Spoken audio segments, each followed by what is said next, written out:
Two islands in the Kuril Islands chain, disputed between Russia and Japan since World War II, were accepted on Friday by the Ukrainian parliament as Japanese territory. Here's a summary of the article. These cookies cannot be disabled via the Cookie Control Panel. You can view the cookies used on our site via the Cookie Control Panel, and change your preferences. This cookie is used to distinguish between humans and bots. This is beneficial for the website, in order to make valid reports on the use of their website. Remembers the user's selected language version of a website. Registers a unique ID that is used to generate statistical data on how the visitor uses the website. This cookie is used to collect information on consumer behavior, which is sent to Alexa Analytics. This post received a score of 51,000, with an upvote ratio of 88%. Here are the top comments in response to this article. Is there any more impact other than a wholly expected F everything about Russia for invading us move by Ukraine?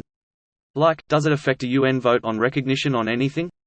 Considering Russia as a permanent UN Council member with veto power, somehow I doubt it. Security Council, not General Assembly. Don't confuse these. Can I get a ELI5 between the two?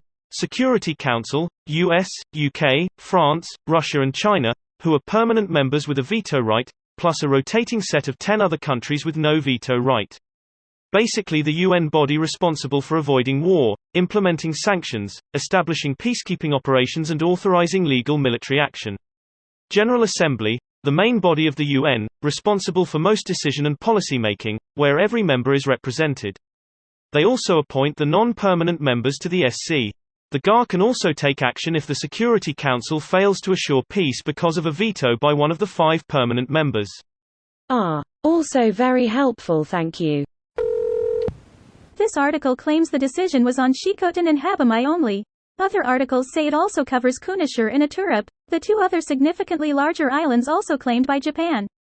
The position of the US is that all 4 belong to Japan. All of that looks extremely uninhabitable and is except for some shady landing strips and a ton of volcanoes. The usual issue is that all the sea around the islands is yours, granting rights around fishing, drilling, charging for navigation etc. Yet, ocean real estate is a solid money maker. Especially when you're Japan. Yay! A fake Japan has a special bonus of receiving extra +1 food from every developed ocean tile. This guy CIVs. Ironically, I think this will be kept off mainstream news here in Japan, since thanking Ukraine's decision to do this would essentially be acknowledging that there is a land dispute, which from a political point of view does not exist.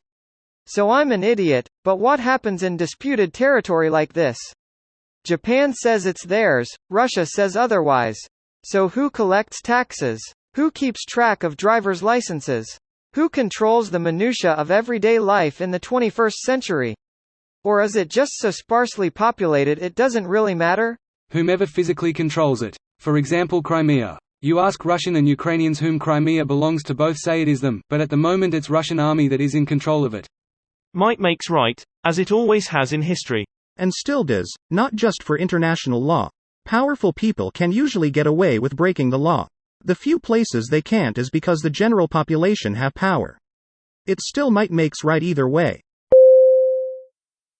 This video was automatically created by Reddit to speech. The article and comments in this video were selected from Reddit according to their upvotes, and any paraphrasing was performed by smmry.com, without any human intervention.